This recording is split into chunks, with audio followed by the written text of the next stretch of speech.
15 రోజులుగా మనం ఆంధ్రప్రదేశ్లో చూస్తున్నాం 3 రాజధానుల విషయంలో చాలా గందరగోళం నెలకొని ఉంది. ఈ పరిస్థితులన్నీ ఈ 15 రోజులుగా మీరు అబ్జర్వేషన్ చేసిన దాన్ని బట్టి మీరు ఒక అభిప్రాయానికి వచ్చే ఉంటారు. ఈ పాటికి మీరు ఎలా విశ్లేషిస్తారు ఈ విషయాన్ని? ఇదేంటంటే రకరకాల స్పెక్యులేషన్స్. రకరకాలు అంటే పూర్వకాలంలో ఒక కథ ఉంది. ఒక అతను ఒక ఆవుదూడని తీసుకెళ్తుంటే ముగ్గురు నలుగురు వచ్చి రకరకాలుగా దాన్ని వేరేది మీరు ఆవు కాదు కుక్క అని చెప్పి తీసుకుపోవడం వల్ల అది ఫైనల్గా నమ్మేసి వదిలేస్తాడు. కాబట్టి ఏంటంటే ఇలా రకరకాల స్పెక్యులేషన్స్ జరుగుతాయి. ఈ విషయంలోనే అందరూ కూడా కన్ఫ్యూజ్ అవుతారు. యాక్చువల్లీ ఆఫీసెస్ ఎక్కడుంటే అక్కడే డెవలప్మెంట్ ఉంటుంది అని ప్రజల్లో ఒక రకంగా ఎక్కించేసేసారు. అలా అయితే మంచిది. గవర్నమెంట్ ఆఫీసులు అన్ని చోట కట్టించేస్తే డెవలప్మెంట్ అయిపోద్ది కదా. అవును సార్, అవును. గవర్నమెంట్ ఆఫీసులు ఎక్కువ ఉన్న కొద్దీ కూడా మళ్ళీ corruption is a big problem. Decision making అన్నది ప్రాసెస్లో ఇమీడియట్గా స్టేట్మెంట్ రాగానే ఇమీడియట్గా పొలిటికల్ పార్టీస్ అని వెళ్ళి అక్కడ ఏదో జరగబోతుంది అని ఒక రకమైన కేఓస్ క్రియేట్ చేయడంలో కూడా చాలా సక్సెస్ఫుల్గా సక్సెస్ అయినాయి. అంటే పొలిటికల్ పార్టీస్ ఎప్పుడు ఇట్లా చేస్తూ పోతూ ఉంటే ఎండ్ ఆఫ్ ద డే ఫైనల్గా నష్టపోయేది ప్రజలే. కాబట్టి ప్రజలకి ఎవరు చెప్పగలుగుతారండి? డెవలప్మెంట్ అన్నప్పుడు అందరూ కలిసిపోవాలి, అది చాలా ముఖ్యం. ఇక్కడ ఏంటంటే ఏదో ఒక ప్రాంతం డెవలప్ అవుతుంది అంటే అందరూ కలిసిపోతారు. అవును, పార్టీలు మర్చిపోతారు.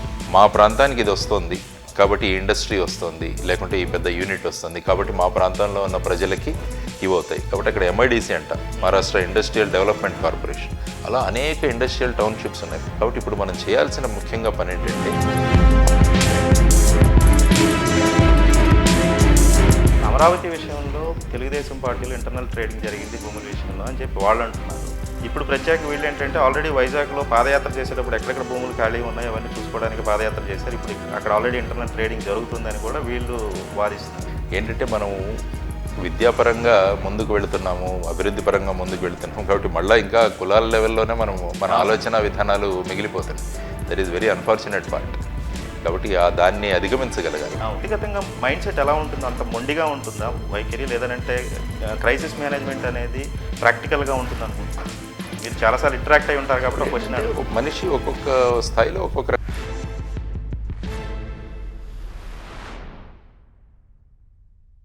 Welcome to Myra media.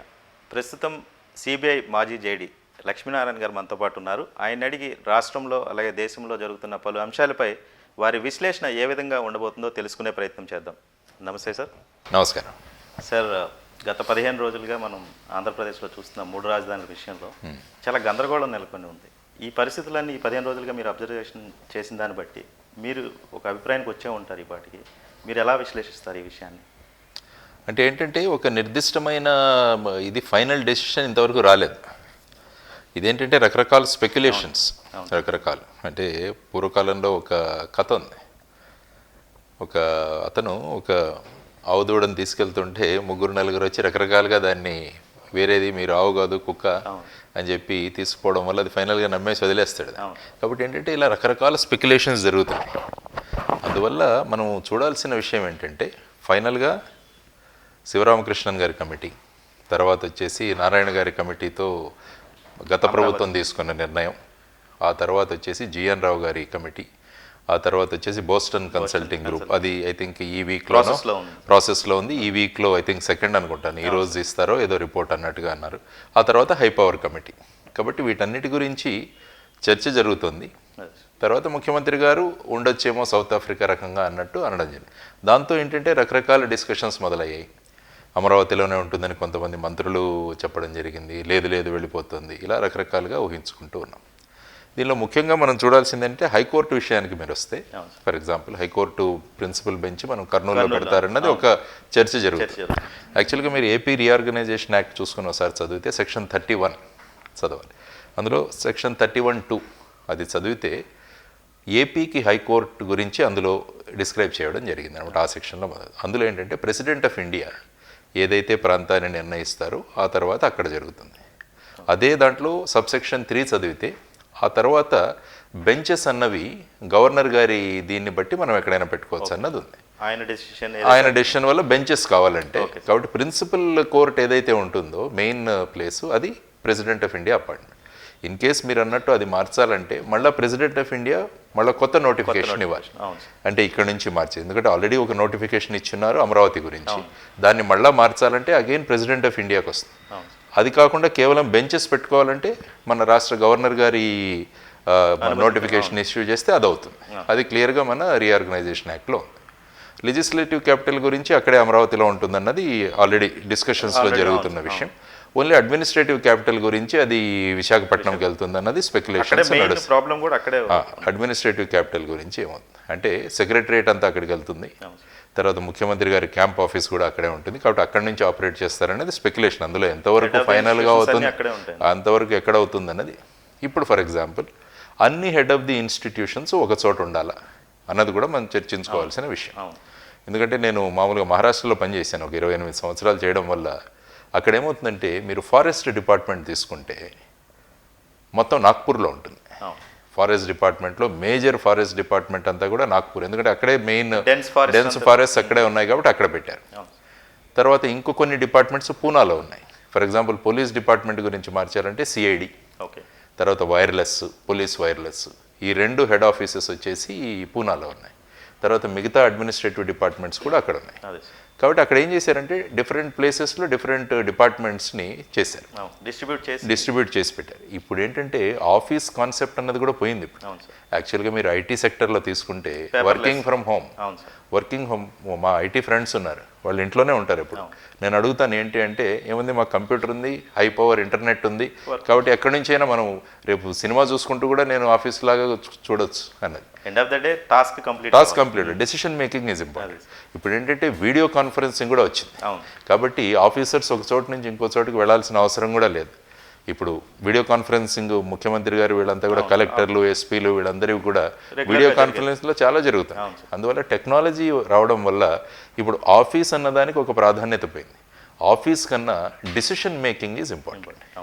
అందుకనే ప్రధానమంత్రి గారు కానీ మన ఫైనాన్స్ మినిస్టర్ గారి మొన్న బడ్జెట్లో అన్నది ఏంటంటే మినిమం గవర్నమెంట్ మ్యాక్సిమం గవర్నెన్స్ అన్నది ప్రిన్సిపల్ మన డెమోక్రసీలో ఉన్నప్పుడు. కాబట్టి మినిమం గవర్నమెంట్ అంటే office government, decision making governance. కాబట్టి మినిమం గవర్నమెంట్ మ్యాక్సిమం గవర్నెన్స్. కాబట్టి ఈ పద్ధతిలో మనం చూసుకుంటూ వెళుతుంటే ఈ డిఫరెంట్ ప్లేసెస్లో ఆఫీసెస్ ఉండదన్నది చాలా ముఖ్యం. ఫర్ ఎగ్జాంపుల్ రాయలసీమ తీసుకోండి, కరువు ప్రాంతం మనకు ముఖ్యంగా మీరు జైసల్మేర్ తర్వాత అతి తక్కువ వర్షపాతం ఉన్నది అనంతపూర్ జిల్లా. అక్కడ డ్రౌట్ ప్రోన్ ఏరియా ప్రోగ్రామ్ అని ఉంటుంది, డిపిఏపి. కాబట్టి ఆ ఆఫీసెస్ రేపు అమరావతిలో పెట్టినా, రేపు అందరి స్పెక్యులేషన్ లాగా విశాఖపట్నం పెట్టినా కూడా మీనింగ్ లేదు. ఆ ఆఫీసెస్ అన్నీ ఇక్కడ ఉండాలి. ఫర్ ఎగ్జాంపుల్ మీరు చేనేత పరిశ్రమ తీసుకున్నారు, ముఖ్యంగా ధర్మవరం కానీ మన నెల్లూరులో ఉంది కానీ వెంకటగిరి కానీ ఇలాంటి ప్రాంతాల్లో జరుగుతున్నాయి. కాబట్టి డిస్ట్రిబ్యూట్ చేసే ఆఫీసెస్ మన జయప్రకాష్ నారాయణ గారు కూడా ఒక చోట అన్నారు, అనంతపూర్లో సెరికల్చర్ ఎక్కువ ఉంటుంది మన పట్టు పరిశ్రమ, కాబట్టి సెరికల్చర్ డైరెక్టరేట్ అక్కడ పెట్టుకోవచ్చు. మీరు ఒకవేళ శివరామకృష్ణన్ రిపోర్ట్ కూడా చదివితే అందులో ఆయన ఏమన్నారంటే క్లియర్గా మనకు 10 సంవత్సరాలు ఉమ్మడి రాజధాని హైదరాబాద్ ఇచ్చారు. కాబట్టి 2024వ సంవత్సరం వరకు మనకు టైం ఉంది. కాబట్టి ఈ టైంలో ఏ ఆఫీసు, ఏ డైరెక్టరేటు, ఏ కమిషనరేటు ఎక్కడ పెట్టాలన్నది కేర్ఫుల్గా ప్లాన్ చేసి మనం కనుక చేసుకుంటే, ఎందుకంటే ఇట్ ఈస్ గోయింగ్ కొత్త రాష్ట్రం కాబట్టి డెసిషన్స్ కూడా తీసుకోవడానికి మీకు సమయం వచ్చింది. తర్వాత ఈ షెడ్యూల్ 9లో ఉన్న ఆఫీసెస్ వీటన్నిటిని కూడా ఏం చేయకుండా తీరిగ్గా చేసుకోండి అని ఆయన చేయడం జరిగింది. కాబట్టి నేనేమంటానంటే ఈ దీంట్లో మనం పడడం కన్నా ఎక్కడ మన డెసిషన్ మేకింగ్ కరెక్ట్గా ఉంటుంది, ఆ తర్వాత అన్ని ప్రాంతాలు ఏ విధంగా అభివృద్ధి చెందుతాయి అన్న దాని మీద మనం కాన్సన్ట్రేట్ చేస్తే ప్రభుత్వం ఏదైతే నిర్ణయం తీసుకోబోతోందో దాని గురించి కూడా ఆలోచించి ఏ ఏ ప్రాంతాల్లో ఎటువంటివి పెడితే బాగుంటుంది. ఫర్ ఎగ్జాంపుల్ ఫిషరీస్ ఉంది డైరెక్టరేట్, ఫిషరీ డైరెక్టరేట్ తీసుకొచ్చి మన వైజాగ్, తర్వాత వచ్చేసి ఈస్ట్ వెస్ట్ ఇక్కడంతా, కాబట్టి ఆ ఏరియాలో ఒకటి కాన్సన్ట్రేట్ చేయాలి. కాబట్టి ప్రాంతం యొక్క పరిస్థితులు చూసుకొని అక్కడ ఉన్న వనరులు చూసుకొని ఆ పద్ధతిగా మన ఆఫీసెస్ కూడా పెట్టుకుంటే, ఇప్పుడు దాని తర్వాత మన డిస్ట్రిక్ట్ ఆఫీసెస్ని స్ట్రెంగ్తెన్ చేయాలి. ఫర్ ఎగ్జాంపుల్ కలెక్టర్ ఉంటారు, సిఇఓ జిల్లా పరిషత్ ఉంటారు, ఎస్పీ, వీళ్ళంతా డిస్ట్రిక్ట్ యాజ్ ఎ యూనిట్. భారతదేశంలో మీరు చూసుకుంటే డిస్ట్రిక్ట్ అన్నది యూనిట్. బ్రిటిష్ వాళ్ళ కాలం నుంచి కూడా ఆ డిస్ట్రిక్ట్ కలెక్టరు తర్వాత ఈ ప్రాధాన్యత ఎందుకు వచ్చిందంటే డిస్ట్రిక్ట్ని ఒక అడ్మినిస్ట్రేటివ్ యూనిట్గా మనం తీసుకున్నాం. ఆ లెవెల్లో కనుక మెజారిటీ డిస్కషన్స్ చేస్తే క్యాపిటల్ వరకు వెళ్లాల్సిన అవసరం చాలా మందికి రాదు. ఎందుకు వెళ్ళాలి అసలు? అదే ఈ విషయంలోనే అందరూ కూడా కన్ఫ్యూజ్ అవుతున్నారు. యాక్చువల్లీ ఆఫీసెస్ ఎక్కడుంటే అక్కడే డెవలప్మెంట్ ఉంటుంది అని ప్రజల్లో ఒక రకంగా ఎక్కిచ్చేసేసారు. అలా అయితే మంచిది. గవర్నమెంట్ ఆఫీసులు అన్ని చోట్ల కట్టించేస్తే డెవలప్మెంట్ అయిపోద్ది కదా. అవును సార్, అవును. గవర్నమెంట్ ఆఫీసులు ఎక్కువ ఉన్న కొద్దీ కూడా మళ్ళీ corruption is a big problem. అవును సార్. డెసిషన్ మేకింగ్ అన్నది స్మూత్గా ఉండాలి. కాబట్టి కరప్షన్ తగ్గించగలగాలన్నమాట. కాబట్టి ఈ కన్ఫ్యూజన్ ఏదైతే జనాల్లో ఉందో, ఈ కన్ఫ్యూజన్కి మనకు అడ్మినిస్ట్రేషన్ డెవలప్మెంట్ ఈ రెండింటి మధ్య డిఫరెన్స్ తెలుసుకోవాలి, విడివిడిగా చూడాలి. డెవలప్మెంట్ అన్నది ఒకటి. అందుకని నేను ఎప్పుడు తమిళనాడు మోడల్ ఇస్తుంటాను మీకు, కొన్ని టీవీ ఇంటర్వ్యూస్లో కూడా చెప్పాను. తమిళనాడు తీసుకుంటే అన్ని ప్రాంతాల్లో అది డైవర్సిఫైడ్ డెవలప్మెంట్ మోడల్. మీరు సేలంకి వెళ్ళినా, మీరు తిరుపూర్కి వెళ్ళినా, లేకుంటే శివకాశీకి వెళ్ళినా, ట్రిచీకి వచ్చినా, కోయంబత్తూరుకి వచ్చినా, ఒక్కొక్క ప్రాంతంలో ఒక్కొక్క మోడల్ డెవలప్ చేసి ఆ ప్రాంతాన్ని డెవలప్ చేశారు. అక్కడేమైందంటే ఆ లెవెల్లో ఇండస్ట్రీస్ డెవలప్ అయ్యాడు. అక్కడ అగ్రికల్చర్ కూడా మళ్ళీ ఇండస్ట్రీకి లింక్ అయింది. అగ్రికల్చర్లో వచ్చే ప్రాఫిట్స్ అన్నీ కూడా ప్రజలు ఇండస్ట్రీస్లో ఇన్వెస్ట్ చేయడం మొదలుపెట్టారు. కాబట్టి ఒక మంచి రోబస్ట్ మోడల్గా తయారైంది. కాబట్టి మనం చూడాల్సింది ఏంటంటే this diversified and decentralised development, దీని గురించి మనం ఆలోచించుకుంటే. ఈ కమిటీల విషయానికి వస్తే Sivaramakrishna committee central government home ministry వేసిన కమిటీ, మిగిలిన అన్ని కమిటీస్ కూడా చీఫ్ మినిస్టర్స్ వేసిన committee. End of the day chief minister పర్సనల్గా ఆయన వ్యక్తిగతంగా ఉన్న అభిప్రాయాల మేరకే ఈ కమిటీస్ అన్ని వర్క్ చేయడం అనేది మెజారిటీ జరుగుతుందని ప్రజల అభిప్రాయం కూడా ఉంది. అయితే సెంట్రల్ గవర్నమెంట్ వేసిన హోమ్ మినిస్ట్రీ వేసిన శివరామకృష్ణన్ కమిటీలో ప్రస్తావించిన అంశాలన్నీ పక్కన పెట్టి అమరావతిలో రాజధాని కట్టి ఉండకుండా వాళ్ళు చెప్పినట్టు అట్లీస్ట్ ఒక 50% అయినా సరే కన్సిడర్ చేస్తుంటే ఈరోజు ఈ పరిస్థితి వచ్చేది కాదు. అంటే ఇప్పుడు ఏంటంటే మనం ఒక 5 సంవత్సరాల ముందుకు వచ్చేసాం. అవును సార్. ఈ నిర్ణయంలో శివరామకృష్ణన్ కమిటీ కూడా ఫైనల్ డెసిషన్ గవర్నమెంట్ తీసుకోవాలని వాళ్ళు వచ్చారు. సమ్మరీ మీరు చదివితే అందులో అన్ని విషయాలు డిస్కస్ చేశారు. వాళ్ళు 3 విషయాలు తీసుకున్నారు. మొదటిది ఒక గ్రీన్ ఫీల్డ్ క్యాపిటల్, అంటే మొత్తం కొత్తగా ఒక క్యాపిటల్ కట్టడం. ఆ తర్వాత వచ్చేసి ఉన్న సిటీస్ని మనం డెవలప్ చేసుకుంటూ ప్రతి సిటీ చుట్టూ ఒక 10-15 మెగా సిటీస్ లాగా అవి డెవలప్ చేసుకోవడం. లేకుంటే డీసెంట్రలైజ్డ్, ఇప్పుడు ఏదైతే మనం అనుకుంటున్నాం ఒక్కొక్క ప్రాంతం నుంచి ఈ 3 కూడా డిస్కస్ చేసి ఫైనల్గా government they can take a decision depending on the conditions అని చెప్పేసి వాళ్ళు వదిలేశారు అక్కడ. కాబట్టి ఆ తర్వాత గవర్నమెంట్ నిర్ణయించింది అక్కడ మనకు ఉండాలని చెప్పేసి. నరేంద్ర మోడీ గారు దసరా సమయంలో వచ్చి అక్కడ ఫౌండేషన్ వేయడం ఇదంతా కూడా జరిగింది. ఆ తర్వాత కొన్ని కన్స్ట్రక్షన్స్ వచ్చాయి. అక్కడ సెక్రటరియట్ మొదలైంది, అసెంబ్లీ మొదలైంది, హైకోర్టు కూడా మొదలైంది. కాబట్టి వీటన్నింటినీ కూడా ఒక మేక్ షిఫ్ట్ క్యాపిటల్గా మొదలైంది అక్కడ నుంచి. ఆ తర్వాత వచ్చి అక్కడ మెయిన్గా ఉన్న ఇష్యూ వచ్చేసి మీకు రైతులు ఇచ్చిన ఈ ల్యాండ్ పూలింగ్ ఇష్యూ. కాబట్టి ఇవన్నీ ఇష్యూస్ తీసుకొని ఒక సమగ్రమైన వ్యూ పాయింట్ తీసుకోవడం చాలా అవసరం. అదర్వైజ్ ఏంటంటే this may lead to litigation. అయితే ఇప్పుడు 30 వేల ఎకరాలు ఇచ్చిన రైతుల్ని వాళ్ళు ఏ విధంగా రేపొద్దున జస్టిఫై చేస్తారనేది ఎవరికి తెలియదు. అది మూవ్ అవుతుందా లేదో కూడా తెలియదు. కానీ ఈ ప్రాసెస్లో ఇమీడియట్గా ఆ స్టేట్మెంట్ రాగానే ఇమీడియట్గా పొలిటికల్ పార్టీస్ అని వెళ్ళి అక్కడ ఏదో జరగబోతుంది అని ఒక రకమైన కేయోస్ క్రియేట్ చేయడంలో కూడా చాలా సక్సెస్ఫుల్గా సక్సెస్ అయినాయి. అంటే పొలిటికల్ పార్టీస్ ఎప్పుడూ ఇట్లా చేస్తూ పోతూ ఉంటే ఎండ్ ఆఫ్ ద డే ఫైనల్గా నష్టపోయేది ప్రజలే. కాబట్టి ప్రజలకి ఎవరు చెప్పగలుగుతారండి ఒక మనిషి వచ్చి? ఇప్పుడు ఎలా ఉంటుందంటే డెవలప్మెంట్ అన్నప్పుడు అందరూ కలిసిపోవాలి, అది చాలా ముఖ్యం. నేను మహారాష్ట్ర మోడల్ మళ్ళీ ప్రతిసారి మహారాష్ట్ర అంటే నా ఉద్యోగం అక్కడ చేశాను కాబట్టి నేను చెప్పాను. అక్కడ ఏంటంటే ఏదో ఒక ప్రాంతం డెవలప్ అవుతుంది అంటే అందరూ కలిసిపోతారు, పార్టీలు మర్చిపోతారు. మా ప్రాంతానికి ఇది వస్తుంది కాబట్టి ఈ ఇండస్ట్రీ వస్తుంది, లేకుంటే ఈ పెద్ద యూనిట్ వస్తుంది కాబట్టి మా ప్రాంతంలో ఉన్న ప్రజలకి ఇవి అవుతాయి. కాబట్టి అక్కడ MIDC అంటాం, మహారాష్ట్ర ఇండస్ట్రియల్ డెవలప్మెంట్ కార్పొరేషన్. అలా అనేక ఇండస్ట్రియల్ టౌన్షిప్స్ ఉన్నాయి. ఫర్ ఎగ్జాంపుల్ ఔరంగాబాద్ తీసుకోండి, నాగ్పూర్ తీసుకోండి, నాసిక్ తీసుకోండి, పూనా తీసుకోండి, ఇవన్నీ కూడా డెవలప్ అయ్యాయి అన్నమాట. అక్కడన్నీ ఇండస్ట్రీస్, మీకు ఫారిన్ నుంచి వచ్చిన ఇన్వెస్ట్మెంట్స్ అన్నీ కూడా ఈ ఇండస్ట్రీస్లోనే మనకు డెవలప్ అవుతాయి. కాబట్టి ఈ విధమైన డెవలప్మెంట్ అనేసరికి వాళ్ళందరూ ఒకరైపోతారు. కాబట్టి ఇప్పుడు మనం చేయాల్సిన ముఖ్యంగా పని ఏంటంటే వాట్ ఆర్ ది ఫ్యాక్ట్స్ అన్నవి క్లియర్గా మనం ఆలోచించాలి. What are the going to be the repercussions, దీనివల్ల రేపు లిటిగేషన్ ఏమవుతుంది, ఇవన్నీ కూడా మనం ఆలోచించుకోగలం. ఎందుకంటే ల్యాండ్ పూలింగ్ జరుగుతున్నప్పుడు కూడా 2-3 పల్లెల్లో వాళ్ళు ఇవ్వడానికి సిద్ధం కాలేదు. అప్పుడు ల్యాండ్ అక్విజిషన్కి వెళ్తామన్నారు, ఉండవల్లి కానీ ఇంకో. అప్పుడు కోర్టుకు వెళ్ళారు రైతులు, కోర్టు నుంచి దాన్ని చేయొద్దన్నట్టుగా స్టే కూడా రావడం జరిగింది. అందువల్ల ఏంటంటే ఇన్ని ఇష్యూస్ ఇన్వాల్వ్ అయి ఉండడం వల్ల దీని గురించి సరిగ్గా ఒక అవగాహన కల్పించడం చాలా ముఖ్యం. ఇది పొలిటికల్గా గెయిన్ అవ్వడం కన్నా ఒక ఆంధ్రప్రదేశ్ ఆల్రెడీ బైఫర్కేషన్ అయ్యి మనం డెఫిసిట్లో వెళ్ళిపోయాం స్టేట్. ఆ తర్వాత మళ్ళీ ఒక 2-2.5 లక్షల ఇది కూడా డెఫిసిట్ బడ్జెట్లు అప్పుల్లో ఉన్నాం. కాబట్టి అన్నీ ఇవి డిస్కస్ చేసి ఆంధ్రప్రదేశ్ ఎలా ముందుకు వెళ్ళాలన్నది మనకు డిస్పాషనేట్గా మనం డిస్కస్ చేయడం చాలా అవసరం. అంటే ఇప్పుడు ఇది ఈ సమస్య వచ్చి రాజధాని సమస్య ఒకప్పుడు మొత్తం స్టేట్కి సంబంధించిన సమస్య, కానీ ఈరోజు చూస్తే రేపు పొద్దున్నది ఒక ప్రాంతానికి చెందిన సమస్యగా మారిపోయి డైల్యూట్ అయ్యే అవకాశం ఉన్నట్లు కూడా కనిపిస్తుంది. కేవలం అమరావతి రైతులకు సంబంధించిన సమస్యే, ఇది రాష్ట్రానికి చెందిన సమస్య కాదన్నట్లు రాజకీయ నాయకులు కొన్ని స్టేట్మెంట్లు ఇస్తున్న రూపాన్ని చూస్తుంటే అట్లానే అనిపిస్తుంటుంది.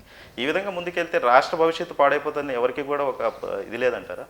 దీని గురించి మనం చూసుకోవాలంటే మనం ఏ రాష్ట్రాల్లో పెద్ద పెద్ద టౌన్షిప్స్ ఉన్నాయో ఆ ప్రాంతాల బడ్జెట్ మీరు ఒకసారి అనాలిసిస్ చేస్తే అందులో ప్రధానమైన బడ్జెట్ ఆ మహానగరాల్లోంచి వస్తాం. మీరు మహారాష్ట్ర తీసుకుంటే బాంబే నుంచి, తర్వాత ఢిల్లీ, ఆఫ్ కోర్స్ కల్కట్టా, చెన్నై, ఆ తర్వాత ఇవి 4 బ్రిటిష్ కాలం నుంచి డెవలప్ అయినవి. తర్వాత మీరు మిగతా క్యాపిటల్స్ చూసుకుంటే, మిగతా ప్రాంతాలు చూసుకుంటే బెంగళూరు ఒకటి, హైదరాబాద్ ఒకటి, తర్వాత వచ్చేసి అహ్మదాబాద్ అంటే గాంధీనగర్ మీరు డెవలప్ అయింది, తర్వాత పూణే. ఈ 4 సిటీస్ వల్ల ఏమవుతుందంటే లాట్ ఆఫ్ ఇన్వెస్ట్మెంట్స్ ఇవి అట్రాక్ట్ అవుతాయి.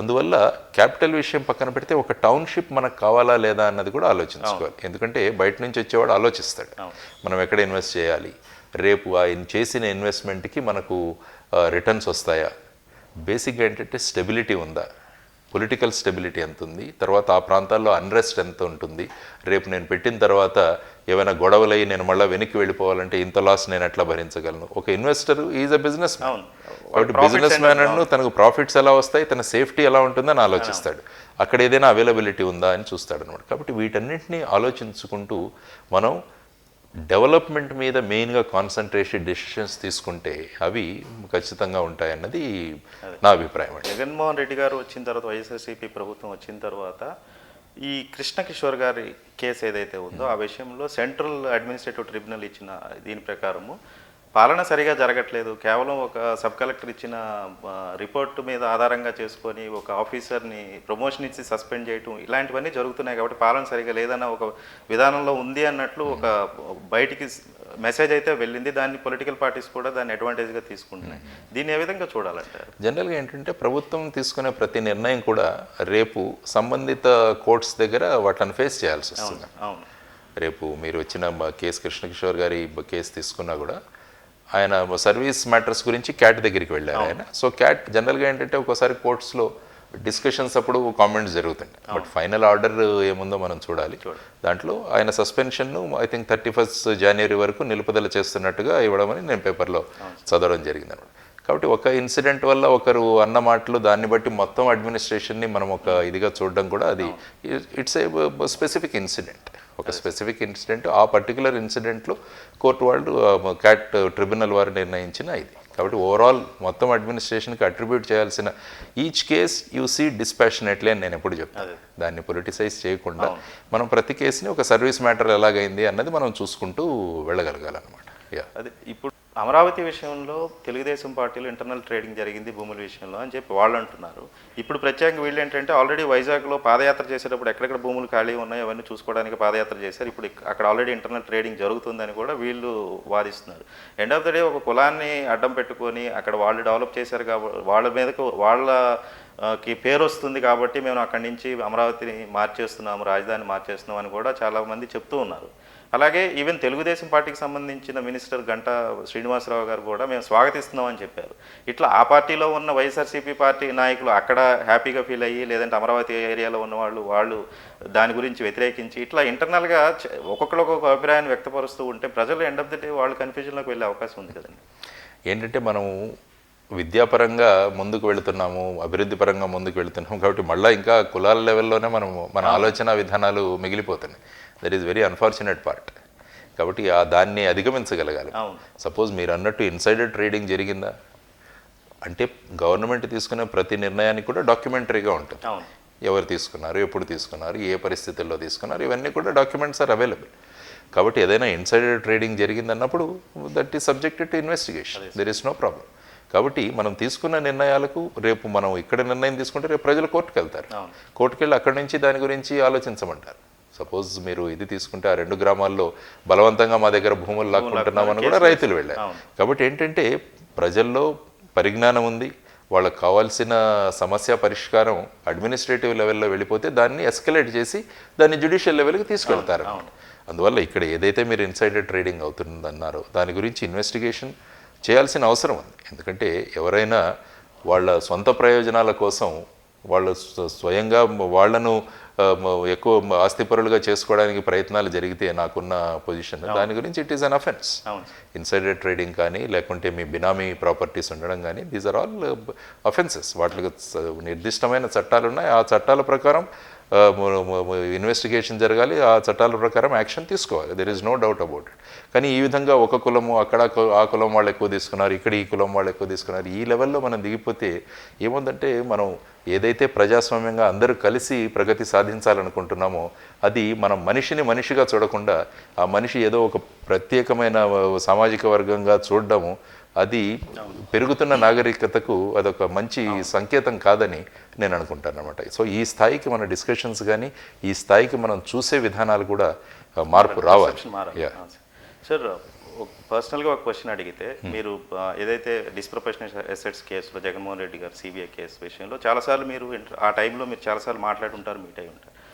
ఆయన వ్యక్తిగతంగా, ఎందుకంటే ఎండ్ ఆఫ్ ద డే ముఖ్యమంత్రి అంటే కొంత వ్యక్తిగత అభిప్రాయాల మీద కూడా వెళ్ళి గట్ ఫీలింగ్తో వెళ్ళే అవకాశాలు కూడా ఉంటాయి. కాబట్టి ఆయన వ్యక్తిగతంగా మైండ్ సెట్ ఎలా ఉంటుందో, అంత మొండిగా ఉంటుందా వైఖరి, లేదంటే క్రైసిస్ మేనేజ్మెంట్ అనేది ప్రాక్టికల్గా ఉంటుంది అనుకుంటున్నారు? మీరు చాలాసార్లు ఇంటరాక్ట్ అయి ఉంటారు కాబట్టి క్వశ్చన్. మనిషి ఒక్కొక్క స్థాయిలో ఒక్కొక్క రకంగా ఆలోచించుకుంటూ వెళ్ళగలుగుతారు.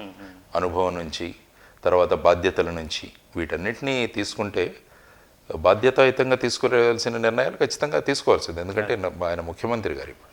కాబట్టి ఆయన కేవలం ఒక పార్టీ కాదు, మొత్తం రాష్ట్రానికే ఆయన ముఖ్యమంత్రిగా ఉన్నారు. కాబట్టి ఇక్కడున్న ప్రజల సంక్షేమాల గురించి, దాని విధి విధానాల గురించి నిర్ణయాలు తీసుకుంటూ ఉన్నారు, తీసుకుంటూ వెళ్తున్నారు. చాలా నిర్ణయాలు చూసాము ఇప్పటికే మనం. ఆ నిర్ణయాలు తీసుకుంటూ వెళుతున్నారు. ఫైనల్గా ఏంటంటే ఆర్థిక పరిస్థితి రాష్ట్రానికి ఎలా అభివృద్ధి చెందుతుంది, రాష్ట్రం అన్ని సూచీల్లో మిగతా రాష్ట్రాల్లాగా ఎలా కంపీట్ అవుతాయి, ఇవన్నీ కూడా తీసుకొని ఈ నిర్ణయాలు తీసుకోవాల్సిన బాధ్యత ఆయన ఉంది. ఆ విధంగా తీసుకునే అవకాశం కూడా ఉంది ఖచ్చితంగా. అంటే ఇప్పుడు మీ అభిప్రాయం ప్రకారం రాజధాని మారుతుందని అనుకుంటున్నారా, లేదు అని అంటే వయా మీడియాగా కొంత అడ్జస్ట్మెంట్ జరిగి కేంద్రం వైపు నుంచి కొంత ప్రెజర్ ఏదైనా వచ్చి దీనికి ఒక కన్స్ట్రక్టివ్గా ఒక డెసిషన్ వచ్చే అవకాశం ఉంది అనుకుంటున్నారా? ఎందుకంటే ఇందులో కేంద్రం గురించి మీరు మాట్లాడారు. కేంద్రం దీంట్లో ముఖ్యంగా చూసుకుంటే హైకోర్టు గురించి నేను చెప్పాను. అవును, చెప్పారు. హైకోర్టు ఎక్కడ షిఫ్ట్ చేయాలన్నా కూడా అది ప్రెసిడెంట్ ఆఫ్ ఇండియా వాళ్ళ దగ్గర నుంచి రావాల్సిన అవసరం ఉంది. మిగతా రెండు రాష్ట్రంలో తీసుకోవాల్సిన నిర్ణయాలు, ఆ నిర్ణయాలు తీసుకుంటారు. కాబట్టి ఏంటంటే కేంద్ర ప్రభుత్వం కూడా అనేక సెంట్రల్ గవర్నమెంట్ ఆఫీసెస్కి ఇక్కడ భూములు తీసుకోవడం జరిగింది already. Reserve bank of India కానీ, ఎల్ఐసి కానీ, ఇలాంటివి. ఎయిమ్స్ ఇన్స్టిట్యూట్ కూడా మనకు మంగళగిరిలో స్టార్ట్ చేయడం జరిగింది, ల్యాండ్ అలొకేషన్ జరిగింది. కాబట్టి ఏంటంటే సెంట్రల్ గవర్నమెంట్ కూడా కొన్ని వాళ్ళ విభాగాల వాళ్ళు కూడా ఇక్కడ స్టేక్స్ ఉన్నాయి. కాబట్టి వాటిని కూడా సెంట్రల్ గవర్నమెంట్ వాళ్ళు ఖచ్చితంగా తీసుకుంటారు. కానీ దాన్ని ఏ విధంగా వాళ్ళు ముందుకు తీసుకొస్తారన్న విషయం ఆలోచిస్తే ఒక హైకోర్టులో చట్టపరంగా ఒక విధి విధానాల పరంగా నిర్ణయం తీసుకునే అధికారం ప్రెసిడెంట్ ఆఫ్ ఇండియా గారికి ఉంది. అంటే సెంట్రల్ గవర్నమెంట్ అనలేము, అది ఫైనల్గా ప్రెసిడెంట్ ఆఫ్ ఇండియా ఆయన డిసైడ్ చేయాలి. చీఫ్ జస్టిస్ ఆఫ్ ఇండియా గారిని కన్సల్ట్ చేసి, ఇక్కడ చీఫ్ జస్టిస్ గారిని, హైకోర్టు వారిని కన్సల్ట్ చేసి అన్ని తీసుకునే నిర్ణయం. కాబట్టి ఆ నోటిఫికేషన్ మారాల్సి వస్తుంది. మిగతా వాటి గురించి వాళ్ళు ఆలోచించరు. దీంట్లో మెయిన్గా ఇష్యూ ఏంటంటే లిటిగేషన్. రేపు ఇంత ప్రాపర్టీ పెట్టి కొన్నవాళ్ళు రేపు ఇది కాదు అంటే ఏమవుతుంది అన్నది కూడా మనం చూడగలం. యాక్చువల్గా ఇక్కడ నుంచి వెళ్ళిపోతుంది అన్నది కూడా ఎవరు ఇంకా చెప్పలేదు. ఇదంతా ఏంటంటే స్పెక్యులేషన్స్, ఇదంతా స్పెక్యులేషన్స్. మేబీ మీరు అన్నట్టు రేపు అక్కడికి అడ్మినిస్ట్రేటివ్ క్యాపిటల్గా విశాఖపట్నం పెట్టి రాజధాని అంటే మన రాజధానిని డెవలప్, ఒక కొత్త సిటీని డెవలప్ చేయొచ్చు, ఒక కొత్త సిటీని డెవలప్ చేయొచ్చు. దాంట్లో ముఖ్యంగా మీరు ఎడ్యుకేషన్ హబ్ కానీ, తర్వాత వచ్చేసి స్పోర్ట్స్ హబ్ కానీ, టూరిజం హబ్ కానీ, ఇవన్నీ 9 నవనగరాలు అన్నది ప్లానింగ్లో చూసిన విషయం. కాబట్టి ఇందులో పాలనా రంగం ఒక విభాగం, మిగతా జ్యుడిషియల్ ఒక విభాగం. కాబట్టి ఇక్కడ అవుతున్న స్పెక్యులేషన్స్ కొద్దీ అసెంబ్లీ, లెజిస్లేచర్ అక్కడే ఉంటుందన్నది జనాలు జనరల్గా మాట్లాడుకుంటుంది. ఇట్లా ఫైనల్ డెసిషన్ కూడా అవ్వలేదు. కాబట్టి దాని గురించి కూడా డెసిషన్, ఈ సిటీని డెవలప్ చేయాలా లేదా అన్నది కూడా ఒక విషయం. దానికి కావాల్సిన ఆర్థిక వనరులు ఎక్కడి నుంచి వస్తాయి అది కూడా ప్లాన్ చేసుకోవాలి. ఎందుకంటే అల్టిమేట్లీ స్టేట్ గవర్నమెంట్ ఇక్కడ ఫండ్ చేయగలగాలి. తర్వాత దీనికి కావాల్సిన 1,00,000 కోట్లు కానీ, 51, 52, 53 వేల కోట్లు కానీ, ఇవన్నీ కూడా ఎట్నుంచి వస్తాయన్నది కూడా మనం ఆలోచించాలి. తర్వాత ఈ రైతులకు మనం ఏమైతే హామీలు ఇచ్చామో 10 సంవత్సరాల వరకు మీకు ఎకరానికి 30,000 నుంచి 50,000 వరకు మేము కాంపెన్సేషన్ ఇస్తాం, తర్వాత 1000 చదరపు గజాల ఇళ్ల స్థలాలు, తర్వాత 200 నుంచి 450 కమర్షియల్ ఇస్తాం. ఇవన్నీ ఏంటంటే డాక్యుమెంటెడ్ థింగ్స్, ఇవన్నీ రిజిస్టర్ అయిన డాక్యుమెంట్స్. వాటికి లీగాలిటీ వచ్చింది. కాబట్టి ఏంటంటే ఈ లీగాలిటీ ఫుల్ఫిల్ చేయకుంటే రేపు వాళ్ళు లిటిగేషన్కు వెళ్ళే ఇది కూడా ఉంటుంది. కాబట్టి ఇవన్నీ ఇవి ఉన్నప్పుడు ఒక నిర్దిష్టమైన నిర్ణయాలు ప్రభుత్వం ఖచ్చితంగా తీసుకుంటుందని నేను అనుకుంటున్నాను. సార్, ఇవన్నీ రాజకీయ పరంగా పాలనా పరంగా విషయాలు అయితే ఈ విధంగా ఉన్నాయి. కాకపోతే ఒక టెక్నికల్గా మనం తీసుకుంటే శివరామకృష్ణ కమిటీలో చెప్పినట్లు ఏదైతే ఇప్పుడు రాజధాని ఉందో అమరావతిలో హై వాటర్ బెడ్ టేబుల్, అది నెక్స్ట్ ఏమో వల్నరబుల్ సాయిల్ టైప్స్ ఉన్నాయని, కాబట్టి ఫౌండేషన్ వేయడం కష్టము, ఇలాంటి టెక్నికల్ ప్రాబ్లమ్స్ ఉన్నప్పుడు బలవంతంగా అక్కడ రాజధాని నిర్మించారు అని ఇప్పుడు జగన్మోహన్ రెడ్డి గారు అంటున్నారు. ఈ ప్రాసెస్లో నిజంగా అక్కడ రాజధాని నిర్మిస్తే ఈ టెక్నికల్ ఆస్పెక్ట్స్ అన్ని కూడా అధిగమించగలరు అనుకుంటున్నారు. అంటే ఏంటంటే ఇప్పుడు ఇంజనీరింగ్ అడ్వాన్స్ అయింది. అవును, ఇప్పుడు ఇంజనీరింగ్ మెటీరియల్స్ కానీ ఇంతకుముందు సిమెంట్ వేసి ఆ దీంట్లో తిప్పుకుంటూ ఉండేవాళ్ళం, మనుషులు మాన్యువల్గా తయారు చేసేవాళ్ళు. ఆ తర్వాత చిన్న మిక్సర్స్ వచ్చాయి. ఇప్పుడు డైరెక్ట్గా కాంక్రీట్ ఎక్కడో తయారు చేసి అది ఆన్ ది స్పాట్ డెలివరీ అవుతుంది. ఇప్పుడు పోలవరం తీసుకుంటే ఒక రోజులోనే ఎన్నో క్యూబిక్ మీటర్స్ కాంక్రీట్ మనం చేస్తున్నాం. కాబట్టి టెక్నాలజీలో there is lot of improvement. అంటే మీరు ఎటువంటి ప్రదేశంలో కూడా మనం ఫౌండేషన్స్ వాటన్నిటిలో మార్పులు చేసి అవి చేయొచ్చు, కానీ ఖర్చుతో కూడిన వ్యవహారం, కొంచెం ఖర్చు ఎక్కువగా ఉంటుంది అందులో, దెర్ ఈజ్ నో డౌట్. కాబట్టి ఖర్చుతో కూడిన వ్యవహారం కాబట్టి ఆ విధంగా ఆలోచించే ఇది కూడా ఉంటుంది. కానీ ఒక పర్టికులర్ స్టేజ్లో ప్రోగ్రెస్ అయ్యాం. ఆల్మోస్ట్ 5,300 కోట్లు ఇవ్వడం జరిగింది, స్పెండ్ చేశారని విన్నాము. తర్వాత ఈ బడ్జెట్లో 500 కోట్లు అలాట్ చేయడం జరిగింది. తర్వాత ఆల్మోస్ట్ ఒక 32 వేల కోట్లు ఆల్రెడీ టెండరింగ్ స్టేజ్లో ఇవన్నీ ఉన్నాయి. రోడ్స్ అన్నీ వేసేసారు అక్కడ.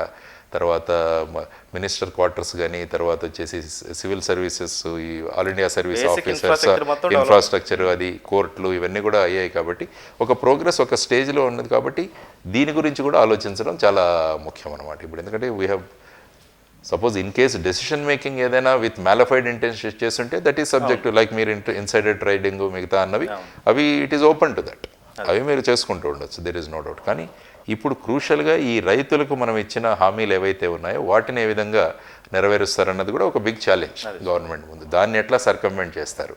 ఎందుకంటే ఈ భూముల్ని మళ్ళా మీరు అగ్రికల్చరల్ భూములుగా మార్చాలంటే ఇప్పుడు ఆల్రెడీ ఈ రోడ్లు వేసేస్తున్నారు, తర్వాత వచ్చేసి రకరకాల డ్రైనేజ్ సిస్టమ్స్, తర్వాత ఎలక్ట్రికల్ దీనికి డక్ట్స్, ఇవన్నీ pipe lines, sewerage pipe lines, ఇవన్నీ చేయడానికి కూడా అవన్నీ కూడా అది కూడా మళ్ళీ ఖర్చుతో కూడిన పని. కాబట్టి ముందుకు వెళితే ఖర్చు, తర్వాత కాదంటే కూడా ఖర్చు. కాబట్టి ఇవన్నీ ప్రస్తుతం ఉన్న ఆర్థిక పరిస్థితుల్లో ఈ కమిటీలన్నీ రిపోర్ట్స్ తర్వాత హై పవర్ కమిటీ ఏదైతే ఉందో వాళ్ళు వీటిలన్నింటినీ కన్సిడరేషన్ తీసుకొని, ఎందుకంటే ఈ ఆలోచనలు ప్రజల్లోకి వెళ్ళిన తర్వాత కూడా అనేక మంది అనేక అభిప్రాయాలు కూడా వ్యక్తం చేశారు. కాబట్టి వీటన్నింటినీ తీసుకొని రాష్ట్రం యొక్క హితవు కోరి ఏ విధమైన నిర్ణయం మనం తీసుకోవాలనేది ప్రభుత్వం వారు తీసుకుంటారన్నది గట్టిగా నాకున్న నమ్మకం. అయితే ఈ రాజధాని విషయం హైలైట్ అవటం వల్ల మన ప్రత్యేక హోదా అనేది పక్కకి వెళ్ళిపోయింది. ఎవరు కూడా ఇప్పుడు దాని గురించి మాట్లాడే ప్రసక్తి లేదు, ఎవరి దగ్గర నుంచి కూడా డిమాండ్స్ అనేవి రావట్లేదు.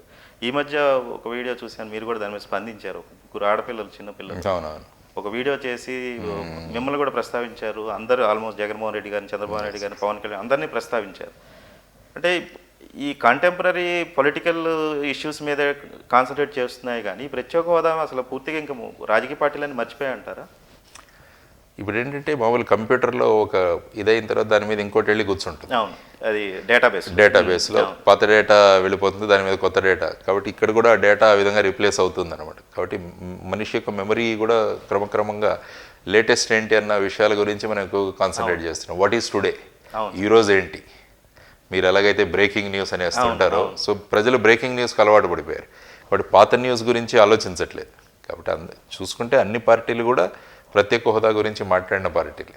అన్ని పార్టీలు కూడా ప్రత్యేక హోదా కావాలి. ఎందుకంటే మనం ఏ కండిషన్స్లో అయితే వచ్చామో, ఏ విధంగా పార్లమెంట్లో మనకు అష్యూరెన్స్ ఇవ్వడం జరిగిందో, కాబట్టి దాని గురించి ప్రత్యేక హోదా కావాలనేది. ఎందుకంటే స్టేట్ ఒక డెఫిసిట్ స్టేట్గా వచ్చేసింది. హైదరాబాద్ లాంటి సిటీని ఇక్కడ వదిలేసి ఇక్కడికి రావడం జరిగింది. కాబట్టి ఇది అన్ని రకాలుగా అభివృద్ధి చెందాలంటే ఒక 10 సంవత్సరాలు స్పెషల్ కేటగిరీగా మనం ప్రకటించగలిగితే ఇన్వెస్ట్మెంట్లు వస్తాయి. బేసిక్గా మీరు హిమాచల్ ప్రదేశ్ కానీ, ఉత్తరాఖండ్ కానీ వీటిలలో మీరు చూడగలిగితే అక్కడ ఇది ప్రకటించడం వల్ల. కానీ సెంట్రల్ గవర్నమెంట్ వ్యూ ఏంటంటే యాజ్ పర్ కాన్స్టిట్యూషన్ కొన్ని పర్టికులర్ కండిషన్స్ సాటిస్ఫై అవుతే తప్ప మనం ఈ స్పెషల్ కేటగిరీ ఇవ్వలేము. North eastern states, Jammu and Kashmir, తర్వాత ట్రైబల్ ఏరియా ఎక్కువ ఉన్న పాపులేషన్, తర్వాత మొత్తం ఈ అడవులు వీటితో ఎక్కువ ఉన్న ఏరియా, వీటన్నిటిలో రిసోర్సెస్ సొంతంగా చేయలేరు. కాబట్టి వాళ్ళకు కొత్త మద్దతు కావాలి అని చెప్పేసి ఒక ఇదన్నాం. కాబట్టి దాంతో మొదలైంది. ఆ తర్వాత స్పెషల్ ప్యాకేజ్ అన్నది ఒకటి మధ్యలో వినపడింది. ఆ తర్వాత మళ్ళీ యూ టర్న్లో మళ్ళా ప్రత్యేక హోదా, మళ్ళీ కొన్ని రోజులు పుంజుకుంది. ఆ తర్వాత అన్ని పార్టీలు మనకు కావాలి. ఎందుకు అనుకుంటున్నారంటే ఫైనల్గా స్టేట్ బాగుపడుతుంది, స్టేట్ అభివృద్ధి చెందుతుంది. అందువల్ల ఏంటంటే ఇప్పుడు బేసిక్గా చాలా చోట్ల ఏముందంటే క్రెడిట్ టేకింగ్ గురించి చాలా డెసిషన్స్ కోసం మనం దగ్గరికి రావట్లేదు. అంటే రేపు ఈ నిర్ణయం అయిపోతే ఫర్ ఎగ్జాంపుల్ ఎవరికి క్రెడిట్ వస్తుంది, రేపు ఎలక్షన్స్లో వాళ్ళకి ఏ విధంగా ఇంపాక్ట్ ఉంటుందో ఈ ఆలోచనలో మనం పెట్టుకున్నంత వరకు ఈ క్రెడిట్ టేకింగ్లో ఒకరినొకరు విమర్శించుకుంటూ వెళ్తుంటాం. దానికని మనం ఏంటంటే ఒక కామన్ ప్లాట్ఫామ్ మీద పార్టీలన్నీ మర్చిపోయి రాష్ట్ర అభివృద్ధి గురించి ఒక్కసారి మనం అంతా కలిసి వెళ్ళగలిగితే, ఎప్పుడైనా కేంద్ర ప్రభుత్వం కూడా చూస్తుంది ఎవరు వస్తున్నారు, అందరూ కలిసి వస్తున్నారంటే కేంద్ర ప్రభుత్వం మీద ఒక ఇది ఉంటుందన్నమాట. అంటే వీళ్ళు స్టేట్ డెవలప్మెంట్ కోసం వస్తున్నారని ఒక. కానీ కేంద్ర ప్రభుత్వం కూడా ఇలాంటి సిచ్యువేషన్ని బేస్ చేసుకుని కేఆస్ క్రియేట్ అయిపోయి జనాల్లో గందరగోళం ఉంది కాబట్టి మన మీద పెద్ద ప్రెషర్ ఉండదని అడ్వాంటేజ్ తీసుకునే అవకాశం కూడా ఉంది కదా. అంటే ఇప్పుడు ఏంటంటే ఈ పర్టికులర్ ఇష్యూని మనం పొలిటికల్గా చూడకూడదు అన్నది నా అభిప్రాయం. Only on development. But end of the day governments అన్ని కూడా పొలిటికల్గానే 80% పొలిటికల్గా చూసి 20% స్టేట్ వెల్ఫేర్ కానీ కంట్రీ వెల్ఫేర్ కానీ చూస్తున్న సందర్భాలు చాలా చూసాం మనం. అందుకని గవర్నమెంట్కి ఇది ఒక అడ్వాంటేజ్, సెంట్రల్ గవర్నమెంట్కి ఇది ఒక అడ్వాంటేజ్ సిచ్యువేషన్ అయ్యి ఉండొచ్చు. ఇప్పుడు ఏంటంటే ఇంట్లో కూడా తండ్రి ఉంటాడు, తండ్రి దగ్గర కొన్ని రిసోర్సెస్ ఉంటాయి, పిల్లలు ఉంటారు. కాబట్టి పిల్లలందరూ కలిసి వెళ్ళి మన ఇంటికి ఇది కావాలి అన్నప్పుడు తండ్రి ఏమనుకుంటాడంటే ఓహో వీళ్ళందరూ కలిసి ఇచ్చారు. అంటే ఇండివిజువల్గా వెళ్ళారనుకోండి, తండ్రి ఆలోచిస్తాడు ఎవరు తన వీట్ల వల్ల తనకున్న అభిప్రాయాల వల్ల ఇస్తారు, అంత అన్కండిషనల్గా ఉండదు. కాబట్టి పిల్లలందరూ కలిసి వెళ్తే ఆ విధంగా ఉంటుంది కదా. మొన్న వీళ్ళ ఐ థింక్ లక్ష్మీపురం అనుకుంటా ఊరు, తాడేపల్లి దగ్గర, అక్కడ చిన్నపిల్లలు వాళ్ళు చేశారు, ఆశ్చర్యపోయాను నేను. ఆ వీడియో వచ్చింది నాకు కూడా మొబైల్లో వచ్చినప్పుడు, ఒకసారి చూసి వెళ్దాం. ఈ పిల్లలు గవర్నమెంట్ స్కూల్ పిల్లలు మంచి చాకుల్లాగా చురుకులుగా ఉన్నారు వాళ్ళు. సో వాళ్ళు స్పష్టంగా మాట్లాడుతున్నారు అనమాట. కాబట్టి ఏంటంటే ఈ పిల్లలు కూడా భవిష్యత్తు గురించి ఆలోచిస్తున్నారు. కాబట్టి ఈ స్థాయిలో పిల్లలు ఆలోచిస్తున్నప్పుడు మనం అందరం కలిసి ఆలోచించాలి, దీని గురించి ఏ విధంగా తీసుకువెళ్ళాలనేది కూడా ఒకసారి మళ్ళీ. ఎందుకంటే అన్ని పార్టీలు ఇండివిజువల్గా మీరు అడిగితే కావాలంటే అంతే, కానీ మళ్ళీ కలిసి రావాలంటే మళ్ళా క్రెడిట్ ఎవరికి వస్తుంది అన్నది ఒక ఇష్యూ. కాబట్టి ఒక స్టేజ్లో ఇవన్నీ పక్కన పెట్టి అందరూ కలిసి రాగలరు అన్నది కూడా నేను అనుకుంటా. దానికోసం ఏదైనా నా వంతుగా నేను చేయాలంటే కూడా నేను I will mediate, I will do something. Janasena పార్టీకి చెందిన ఎమ్మెల్యే రాపాక వరప్రసాద్ గారు ఈ ప్రత్యేక హోదా బ్యాడ్జ్ పెట్టుకొని వెళ్తాను అసెంబ్లీకి అని మెన్షన్ చేస్తున్నారు. ఇది పార్టీ పరంగా తీసుకున్నదా లేకపోతే ఆయన వ్యక్తిగతంగా? మరి ఆయన అడగాలి, ఆయన నిర్ణయం ఎలా తీసుకున్నారు రాపాక గారు చెప్పగలరు. సార్ ఇప్పుడు మీరు పిల్లల వీడియోలో చెప్పినట్టే భవిష్యత్తుకి భరోసా లక్ష్మీనారాయణ గారు అని అనుకోవచ్చు. అయితే జాయింట్ డైరెక్టర్గా మీరు రిటైర్ చేసి చాలామంది రైతులతో మీరు ఇంటరాక్ట్ అయ్యారు, వాళ్ళ అభిప్రాయాలు తీసుకున్నారు. అందరం అప్పుడు మేము ఏమనుకున్నామంటే మీరు ఒక మంచి పార్టీ పెట్టబోతున్నారు, సమాజంలో మార్పు తీసుకురాబోతున్నారు అని అనుకున్నాము. సడన్గా జనసేన వైపు వెళ్ళగానే మీ ఐడియాలజీ ఎంతో కొంత డైల్యూట్ అయిందేమో చిన్న ఇదొచ్చి మీరు ఒకవేళ సొంతంగా పోటీ చేస్తుంటే ఈరోజు మీరు గెలిచుండేవాళ్ళు అని మేము కొంత నిరాశకి గురైన పరిస్థితి కూడా ఉంది. దీని గురించి మీరు స్పందించాలంటే ఎట్లా చెప్తారు? ముఖ్యంగా ఏంటంటే ఈ పార్టీ విధానాలు, జీరో బడ్జెట్ పాలిటిక్స్ ఏవైతే ఉన్నాయో అది ప్రధానంగా నన్ను ఆకర్షించిన విషయం అనమాట. ఆల్రెడీ ఒక ఎస్టాబ్లిష్డ్ పార్టీ, తర్వాత వచ్చేసి ఒక చరిష్మా ఉన్న లీడరు, తర్వాత వచ్చేసి జీరో బడ్జెట్ పాలిటిక్స్. సో ఇది ప్రధానంగా మన ఆలోచన విధానాలు ఏ విధంగా ఉన్నాయో ఆ విధంగా చేసుకున్నాం. కాబట్టి ఓట్లు కొనకూడదు అన్నది ముఖ్యంగా దాని ఉన్న ఇది. మనం జస్ట్ అభివృద్ధి గురించి మాట్లాడుతూ మనల్ని ప్రజలను ఆకర్షించాలన్నది ప్రధానంగా జరగడం వల్ల అక్కడ జాయిన్ అవ్వడం జరిగింది నేను. ఆ తర్వాత అదే సిద్ధాంతాలతో పోటీ కూడా చేయడం జరిగింది. ప్రజలు కూడా స్పందించారు. నాకు 2,88,000 ఓట్లు వచ్చాయంటే అంటే ప్రజలు కూడా ఈ విధంగా ఆలోచిస్తున్నారు అన్నది అట్ ఫస్ట్ గో తక్కువ టైంలో 15-16 రోజుల క్యాంపెయినింగ్ టైంలో ఇంతమంది ప్రజలను ప్రభావితం చేయగలగాలంటే అది మంచి, ప్రజల్లో కూడా ఆలోచనలు మొదలయ్యాయి, యువతరంలో కూడా ఈ విషయం ఆలోచన మొదలైందన్నది ఒక పాజిటివ్ ఆస్పెక్ట్ అన్నది. కాబట్టి ప్రజాస్వామ్యంలో ఎలక్షన్స్లో ఇవి it's a continuous long drawn process. అది దృష్టిలో పెట్టుకుని ఇంత ఓట్ బ్యాంక్ మీకు వచ్చింది, అంత ప్రజల్లో మార్పు వచ్చింది, యువకుల్లో మార్పు వచ్చింది, మీరు సొంతంగా చేసి ఉంటే బాగుండేదేమో, గెలిచేవారేమో అని చిన్న, అది నా ఉద్దేశం, అది నా అభిప్రాయం. గెలిచేవారేమో చిన్న ఆశ. ఎలా ఉంటుందంటే చెట్టు పెరగగలదు స్వయంగా, కానీ చెట్టు పెరగడానికి మనం ఒక వెదురుకర్ర పెడుతుంటాం, పెట్టి దాన్ని కట్టేస్తుంటాం. కాబట్టి అంటే చెట్టు పెరగగలదు, దాంతోపాటు ఇది సపోర్ట్ కూడా ఇవ్వగలదు. కాబట్టి ఏంటంటే చెట్టు అన్న పార్టీ ఉన్నది కాబట్టి నేను సపోర్ట్గా ఒక వెదురుకర్రలాగా నేను దాంతో జాయిన్ అయ్యాను అనమాట. ఎందుకంటే ఈ రాజకీయాల విషయానికి వస్తే లోక్ నాయక్, జయప్రకాష్ నారాయణ గారు లాంటి వాళ్ళు అవినీతి వ్యతిరేక పోరాటము చేస్తూ అందులోంచి వచ్చిన లాలూ ప్రసాద్ యాదవ్ గారు లాంటి వారు, నితీష్ కుమార్ లాంటి వాళ్ళు ఒక ఐడియాలజీతో వచ్చారు. ఎండ్ ఆఫ్ ద డే మళ్ళీ పాలిటిక్స్లోకి వచ్చేపాటికి భక్తు రాజకీయ నాయకుల్లాగా మారిపోయారు. అంటే ఇప్పుడు ఇలాంటి ఎగ్జాంపుల్స్ చూసినప్పుడు రాజకీయ నాయకుడికి ఉండవలసిన క్వాలిటీస్ విషయంలో కానీ రాజకీయ నాయకుడు అంటే ఇంతే అనే ఒక అభిప్రాయానికి ప్రజలు వచ్చే అవకాశం ఉంది కదా అంటారా? ఎందుకంటే ఎవరు దీనికి బాధ్యతలు, ప్రజలా లేదంటే రాజకీయమా? బేసిక్గా ఏంటంటే ఈ ప్రభుత్వాలను ఎన్నుకోవడం మన ఓటింగ్ అది వన్ డే ఈవెంట్ అని అనుకోకూడదు. అవును అవును అవును. మెజారిటీ ప్రజల్లో ఎలా ఉందంటే ఆ రోజు వెళ్ళి ఓటేసేద్దాము. దానికని ప్రజల్ని ఎడ్యుకేట్ చేయడం చాలా ముఖ్యం. అంటే ఓటు యొక్క విలువ ఎంత ముఖ్యమో అన్నది చేయాలి. మేము ఈ పని మహారాష్ట్రలో గడ్చిరోలి అనే నక్సల్ ఏరియాలో పనిచేస్తున్నప్పుడు చేసాం. ఓకే. మామూలుగా నక్సలైట్లు ఎలక్షన్స్కు అగేన్స్ట్గా వాళ్ళు బాయ్కాట్ కాల్ ఇస్తారు. అవును. కానీ ఆ గ్రామాల్లో మేము పోలీస్ విభాగంలో ఉన్నా కూడా ప్రతి గ్రామానికి వెళ్ళి ఓటు యొక్క ప్రాధాన్యత గురించి వివరించాం. రేపు మీరు ఓటేస్తే ఇక్కడి నుంచి లీడర్స్ వస్తే వాళ్ళు వస్తే మీ ప్రాంతం అభివృద్ధి చెందుతుంది, కాబట్టి ఆ ఓటు అన్నది చాలా ప్రాముఖ్యమైనది అని వాళ్ళు చెప్పినప్పుడు మొత్తం ఇండియాలోనే రికార్డ్ పోలింగ్ పర్సెంటేజ్ అక్కడ పెట్టాం. మేము ఎవరికి ఓటేయాలని చెప్పలేదు, మేము చెప్పింది ఓటు హక్కు వినియోగించుకోండి, మీ యొక్క భావాలు ఎవరు అభివృద్ధి అయితే మీరు చేస్తామని చెప్తున్నారో వాళ్ళ గురించి చేయాలి. కాబట్టి అది ideal form of casting your vote అది. కానీ ఇప్పుడు ఏంటంటే కొన్ని ప్రయారిటీస్, మనం కొంతమంది డబ్బులు ఇచ్చి ఓటు కొనుక్కునే పరిస్థితి ఉంది, మద్యము ఇచ్చే పరిస్థితి ఉంది, ఎంతో బ్లాక్ మనీ సీజ్ అవుతుంది ఆ ఎలక్షన్స్ అప్పుడు కూడా. వీటన్నింటినీ చూసుకుంటే బేసిక్గా ప్రజాస్వామ్యం కాకుండా ఇంకొన్ని ఫ్యాక్టర్స్ ఎఫెక్ట్ చేస్తున్నాయనేది మనకు ప్రాధాన్యంగా తెలుస్తుంది అనమాట. అందుకనే ఎలక్షన్ కమిషన్ కూడా స్టేట్ ఫండింగ్ ఆఫ్ ఎలక్షన్స్ కూడా ఆలోచిస్తుంది. అంటే క్యాండిడేట్కి అయ్యే ఖర్చు ప్రభుత్వమే భరించేటట్టు, కానీ ప్రభుత్వం భరించినా కూడా దీన్ని ఎలా చేయగలం అనేది కూడా మనం ఆలోచించాలి. ఈ స్పెండింగ్ ఎలా అటానమస్ బాడీ ఉంటేనే అవుతుంది. తర్వాత వచ్చేసి మేనిఫెస్టోస్ ఏమంటే అది చెప్పేస్తున్నారు. మీకు ప్రతి ఒక్కరికి ఒక కార్ ఇచ్చేసి, నేను రేపు వెళ్ళి మీ అందరికీ నా నోటు ఎన్నుకుంటే ఒక్కొక్కరికి ఒక కార్ ఇచ్చేస్తానని చెప్పొచ్చు. కానీ ఏంటంటే మేము అంటున్నది ఏంటంటే ఎలక్షన్ కమిషన్ కూడా మనం చెప్పే విధానాలు ఎంతవరకు మనం నెరవేరగలమన్నవి కూడా దానికి కూడా there should be a check and balances. Like competition commissions అని ఏదైతే ఉన్నాయో మన దగ్గర, అవి ఇండస్ట్రియల్ యూనిట్స్ను చూస్తుంటాయి. ఆ విధంగా ఈ మేనిఫెస్టోస్ను కూడా ఒక లీగాలిటీ తీసుకురావాలి. రేపు అది చేయకుంటే సమ్ లీగల్ యాక్షన్ వాళ్ళ మీద ఇనిషియేటట్టు ఒక మనం చట్టం తీసుకురాగలిగితే, కాబట్టి మేనిఫెస్టోస్ ఇచ్చేటప్పుడు కూడా వాళ్ళు మన ఆర్థిక పరిస్థితి ఏంటి, మనం ఎంత ఇవ్వగలము అన్నది ఆలోచించుకొని ఆ ప్రకారంగా హామీలు ఇచ్చేది. కాబట్టి ఎలక్షనీరింగ్ ప్రాసెస్లో కూడా చాలా చేంజెస్ రావాలి. మనం ప్రజల ఆలోచన విధానాల్లో, కంటెస్ట్ చేసే క్యాండిడేట్స్ ఆలోచన విధానాల్లో, తర్వాత ఎలక్షన్ కమిషన్ నుంచి మొత్తం మన ఎలక్టెడ్ బాడీస్ నుంచి కూడా అందరూ కలిసికట్టుగా ఇలాంటి మంచి ఇది రావాలి అని అనుకున్న రోజున ఇటువంటివన్నీ కూడా సాధ్యం. ఇది అసాధ్యం కాదు, కానీ కొంత సమయం టైం పడుతుంది. కానీ టైం పడుతుందని చెప్పేసి మనము ఇది కాకుండా మనం ఓపిక్గా చేసుకోగలగాలన్నమాట ముందుకి. అదే సార్, ఇది ఇప్పుడు లాలూ ప్రసాద్ గారు, నితీష్ కుమార్ గారు కానీ వాళ్ళు రాజకీయ నాయకులు అయిపోయింది. సర్వీస్ సెక్టార్లో, పబ్లిక్ సర్వీస్లో నుంచి వచ్చిన అడ్మినిస్ట్రేటర్స్, అంటే ఇప్పుడు ఎగ్జాంపుల్ కేజ్రీవాల్ గారిని తీసుకున్నా కానీ వాళ్ళు కూడా రాజకీయాల్లోకి వచ్చిన తర్వాత ఇప్పుడు ఢిల్లీలో చూస్తే ఫ్రీ వాటర్ అని 50% పవర్లో రాయితీ సబ్సిడీ ఇవ్వటం కానీ, లేదంటే ఫ్రీగా మెట్రోలో ట్రావెల్ ఉమెన్కి అని కానీ ఇట్లాంటి తాయిలాలు ప్రకటించడంలో ఏమని చూడాలంటారు? ఇంత అడ్మినిస్ట్రేషన్ తెలిసిన వ్యక్తులు కూడా రాజకీయ నాయకుల్లాగా ఆలోచనలు చేస్తున్నారనిపిస్తుంది ఒక్కొక్కసారి. అక్కడ ఏమవుతుందంటే మనది వెల్ఫేర్ స్టేట్. బేసిక్గా ఏంటంటే ధనికులకు పేదలకు మధ్యన ఉన్న ఈ డిఫరెన్స్ గ్యాప్ ఏదైతే ఉందో దాన్ని పూరించగలగాలి. ఓవర్ ది ఇయర్స్ మనం ఏం చేయాలంటే దీన్ని చేసుకుంటూ ఒక సమసమాజం నిర్మించాలన్నది మన ప్రజాస్వామ్యం యొక్క మనం తీసుకున్న ప్రియాంబుల్లో కూడా ఇదే అనుకున్నాం. కాబట్టి ఆ దిశగా ఈ వ్యక్తిని ఏ విధంగా లిఫ్ట్ చేయాలన్నది చూడగలగాలి.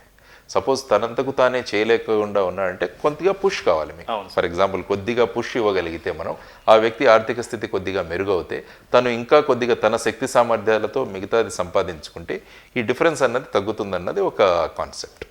ఫర్ ఎగ్జాంపుల్ ఢిల్లీలో చుట్టుపక్కల ఉన్న జుగ్గీస్ అంటారు, వాటిలో కావాల్సిన వీటిలకు మనం పవర్ సప్లై ఫర్ ఎగ్జాంపుల్ మీరు అన్నారు అక్కడ ఇది ఇస్తున్నారు.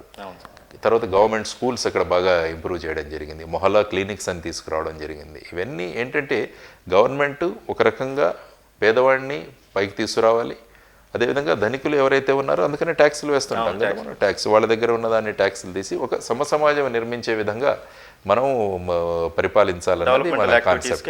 డెవలప్మెంటల్ యాక్టివిటీస్, తర్వాత మనిషికి పుష్ ఇవ్వడం. ఫర్ ఎగ్జాంపుల్ రేపు పేషెంట్ని ఎవరైనా అడ్మిట్ చేసినా కూడా సలైన్ ఎక్కిస్తారు, అంటే కొద్దిగా బలం రావాలి అని చెప్పేసి కాబట్టి బలం వచ్చిన తర్వాత లేచి నడిచి నిలబడగలడు. కాబట్టి ఆ బలం లేని వాళ్లకు సలైన్ ఎక్కించడం కూడా అవసరమే. కాబట్టి ఆ సలైన్ ఎక్కించే ప్రయత్నం జరుగుతుంది.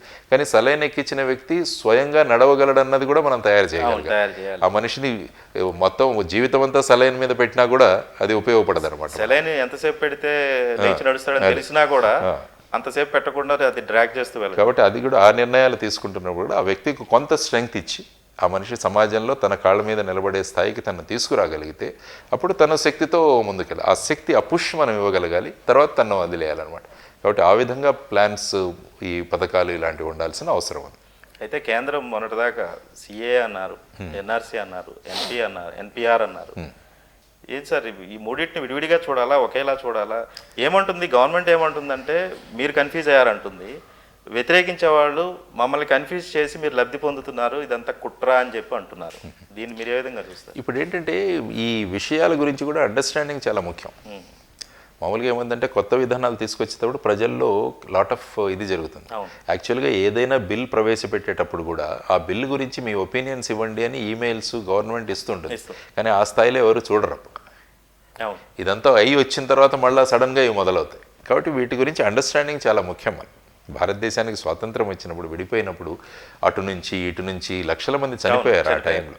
కాబట్టి అటు నుంచి ఇటు నుంచి చాలామంది వచ్చారు. అక్కడ ఒక 20-25% ఉండిపోయారు హిందువులు, మిగతా వాళ్ళు ఇక్కడ, మిగతా వాళ్ళు ఇక్కడ ఉండిపోయారు మన దాంట్లో. కాబట్టి ఏమైపోయిందంటే ఈ విభజన తర్వాత మేబీ పాకిస్తాన్ కావచ్చు, ఈస్ట్ పాకిస్తాన్ అంటే ఇప్పుడు ప్రస్తుతం ఉన్న బంగ్లాదేశ్ ఏదైతే ఉందో ఈస్ట్ పాకిస్తాన్. కాబట్టి ఆ సమయంలో ఏమైందంటే అక్కడ ఉండిపోయారు.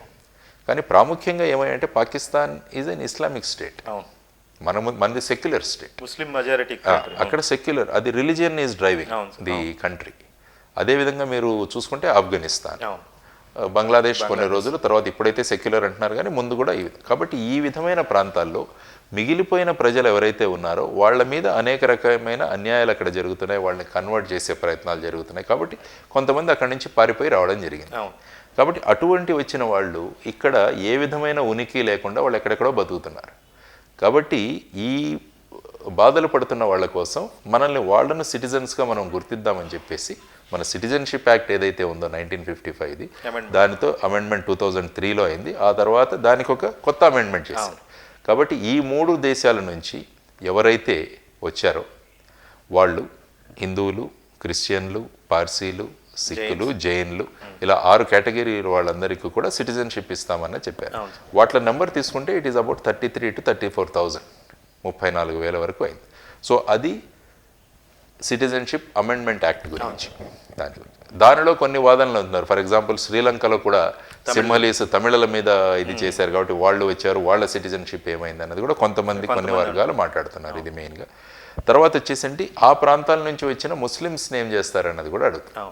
ప్రాధాన్యంగా అక్కడ ఏమైందంటే ఇవి ఇస్లామిక్ స్టేట్స్ అవ్వడం వల్ల అక్కడి నుంచి ఎవరు రాలేదు. కాబట్టి వాటి గురించి అవసరం లేదన్నది సిటిజన్షిప్ అమెండ్మెంట్ ఉండగలరు. సో ఈ కేటగిరీస్ మాత్రమే ఇవ్వడం జరిగింది. తర్వాత వచ్చేసి జరిగింది NRC, national registry of citizenship. అది మీరు చూసుకుంటే యాక్చువల్గా దీని పార్శ్వభూమి మనం చూడాలి. రాజీవ్ గాంధీ గారు ప్రధానమంత్రి అయినప్పుడు అస్సాంలో చాలా గొడవలు జరిగాయి. 7 సంవత్సరాలు Assam all Assam student union, తర్వాత అదే అస్సాం గణ పరిషత్, ప్రఫుల్ల కుమార్ మొహంతా ఎవరైతే అప్పుడు చీఫ్ మినిస్టర్ అయ్యారో వాళ్ళు లీడ్ చేశారు. వీళ్ళు బిగు కుమార్ ఫూకన్ వీళ్ళంతా కూడా లీడ్ చేశారు దాన్ని. అది మీరు చూసుకున్నప్పుడు బేసిక్గా వాళ్ళు ఏంటంటే మన బంగ్లాదేశ్లో ఏదైతే 1972, 71, 72 వార్ అప్పుడు దాని ముందు చాలామంది అక్కడి నుంచి బయటకు వచ్చేసారు. వాళ్ళంతా వచ్చి రకరకాల ప్రాంతాల్లో సెటిల్ అయిపోయారు.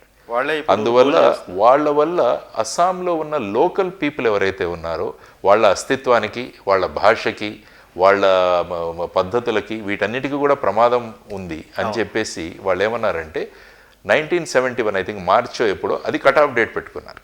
ఆ డేట్ వరకు వచ్చిన వాళ్ళందరినీ చూసి ఆ తర్వాత వచ్చిన వాళ్ళని మనం గుర్తించి వాళ్ళను పంపించేయాలి అన్నది నిర్ణయించుకున్నారు. అకార్డ్ అయితే అయిపోయింది కానీ దాని ఇంప్లిమెంటేషన్ జరగలేదు. దాంతో ఏమైందంటే వీళ్ళు అలాగే ఉండిపోయారు. ఆ తర్వాత ఏమైందంటే సుప్రీంకోర్టులో ఒక కేసు వేయడం జరిగింది. కాబట్టి సుప్రీంకోర్టు ఏం చెప్పిందంటే ఎన్ఆర్సీ అంటే ఏంటంటే నేషనల్ రిజిస్ట్రీ ఆఫ్ సిటిజన్షిప్, అంటే భారతదేశంలో సిటిజన్గా ఉన్న వాళ్ళది అక్కడ మనకు పేరు ఉండాలి అన్నది మనం అనుకున్నాం. అందుకని మన జగ్గి వాసుదేవ్ గారు కూడా ఒక ఇది ఇచ్చారు, అది చూడాలి. ఆయన ఏమన్నారంటే మామూలుగా మున్సిపల్ ఏరియాస్లో కూడా మనం ఏదైనా జంతువుల రిజిస్ట్రేషన్ కూడా మనం నోటీస్ ఇస్తాం. అవును. కాబట్టి మీ ఇది ఏదైనా పెట్టుంటే దానికి ఒక ఇది వేయండి, అవును, ట్యాగ్ వేయండి. కాబట్టి అవన్నీ ఎంటర్ అవుతాయి. కాబట్టి వాటికే మనం ఇది చేస్తున్నప్పుడు మన దేశంలో బతుకుతున్న వాళ్ళందరికీ కూడా ఏదో ఒక రిజిస్టర్లో ఒకటి ఇది ప్రతి కంట్రీలో ఉంది, ప్రతి దేశంలో ఉంది ఇది. కాబట్టి ఇప్పుడు ఏమన్నారంటే అది పర్టైనింగ్ టు ఓన్లీ అస్సాం వాళ్ళు చేయడం వల్ల ఎన్ఆర్సీ అక్కడ మొదలైంది. ఎన్ఆర్సీ మొదలైన తర్వాత అక్కడ ఏమైందంటే అందులో చాలామంది అందులోంచి బయటకు, ఐ థింక్ 12 లక్షల దాకా అక్కడ వాళ్ళు బయటికి తేలారు. కాబట్టి ఇప్పుడు వీళ్ళని ఏం చేయాలి అన్నది కూడా ఒక ఇది. అందువల్ల ఏమైందంటే 2014 నుంచి 2014 కట్ ఆఫ్ డేట్గా తీసుకుని 5 yearsగా ఉన్న వాళ్ళందరికీ కూడా మనం అక్కడ ఇద్దామన్నది ఒక నిర్ణయం తీసుకుంటాం. కాకపోతే వాళ్ళు ప్రూఫ్ ఐడెంటిటీ చేసుకోవాలి. అంటే వాళ్ళు మన దేశంలో బ్రతుకుతున్న ప్రతి ఒక్కరు కూడా ఐడెంటిటీ ఇవ్వగలగాలి.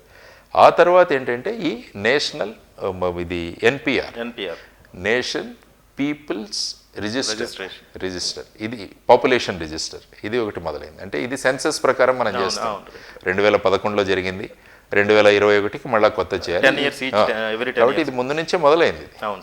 కాబట్టి ఇందులో ఏంటంటే బేసిక్గా సిటిజన్షిప్ గురించి మాట్లాడరు ఇందులో. ఎన్పిఆర్లో నేషనల్ పాపులేషన్ రిజిస్టర్ అంటే మీ దగ్గర ఉన్నాయి, మీ దగ్గర ఆధార్ కార్డు ఉంది, పాన్ కార్డు ఉంది, ఇవి చూశారు, సో దాంట్లో మీ పేరు ఉంటుంది.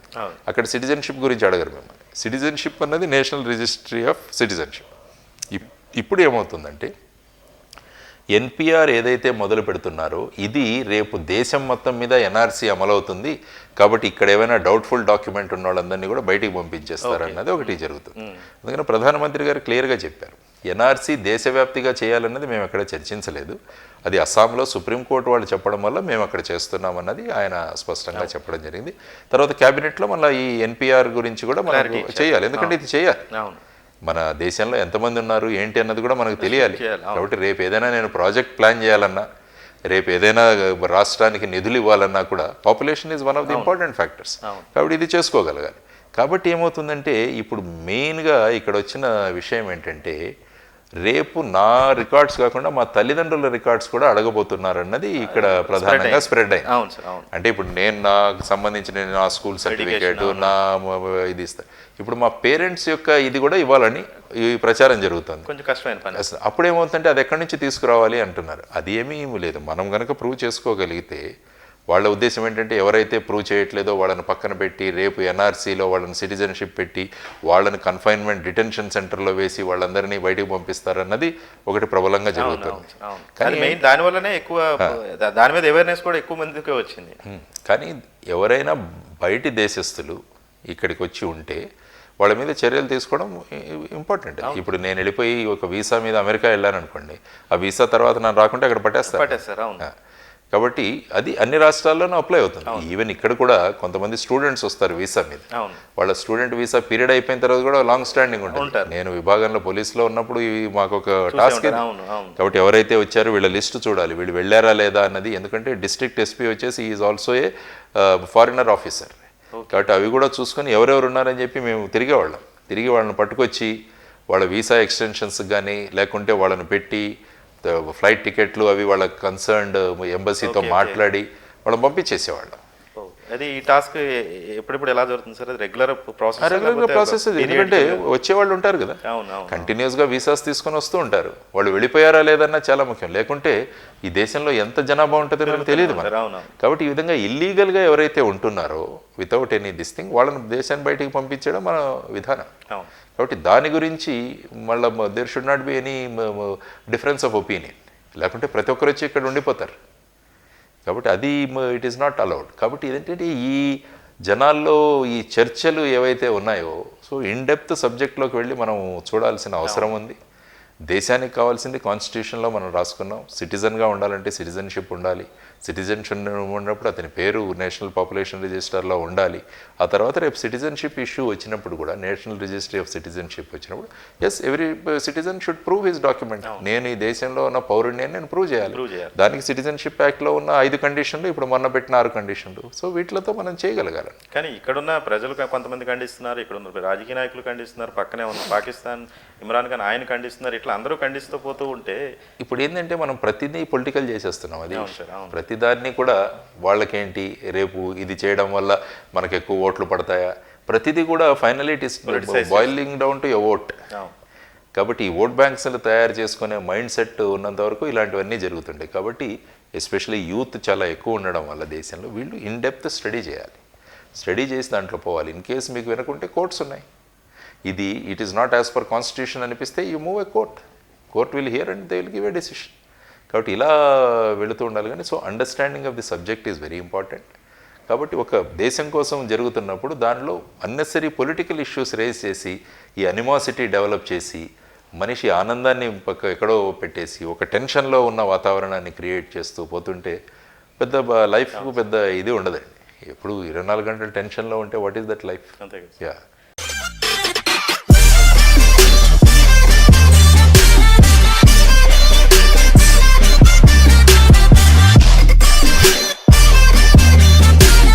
డైరెక్ట్గానే అందరితో వెళ్ళి మీట్ అవుతుంటారు, డిస్కస్ చేస్తూ ఉంటారు.